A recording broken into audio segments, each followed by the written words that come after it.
সব পর্বতারোহীরই স্বপ্ন থাকে জীবনে একবার হলেও বিশ্বের সর্বোচ্চ পর্বতশৃঙ্গ এভারেস্ট জয় করার, আর অভিনবভাবে এ স্বপ্ন পূরণ করে গিনেস ওয়ার্ল্ড রেকর্ড বুকে নাম লেখালেন নেপালি শেরপা ফুঞ্জো ঝাংমু লামা। প্রথম নারী পর্বতারোহী হিসেবে মাউন্ট এভারেস্টে দ্রুততম আরোহণের খেতাব পুনরুদ্ধার করেছেন নেপালি এ শেরপা। বৃহস্পতিবার 24 ঘন্টা 26 মিনিটে বিশ্বের সর্বোচ্চ পর্বত জয় করেন তিনি।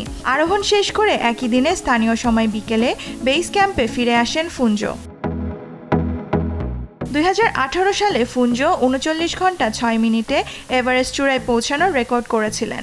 এরপরে 2021 সালে হংকংয়ের এক নারী পর্বতারোহী 25 ঘন্টা 50 মিনিটে এভারেস্ট জয় করে ফুঞ্জোর রেকর্ড ভেঙে দেন। দীর্ঘ 6 বছর পর নিজের গড়া রেকর্ড পুনরুদ্ধার করতে পেরে খুশিতে আত্মহারা ফুঞ্জো। বিশ্বের নানা প্রান্তের মানুষ আমাকে তাদের সমর্থন ও শুভকামনা পাঠিয়েছে। এ কারণে আমি মাউন্ট এভারেস্টের চূড়ায় পৌঁছাতে সফল হয়েছি, আর এজন্য আমি অনেক খুশি। ফুঞ্জো একজন ট্রেকিং গাইড হিসেবেও কাজ করেন, আর বিদেশিদের ভালোভাবে গাইড করে এভারেস্ট দেখাতে চান। আমি একজন গাইড এবং আমার একমাত্র লক্ষ্য যতটা সম্ভব বিদেশিদের নেপালে নিয়ে আসা এবং তাদের ভালোভাবে গাইড করা।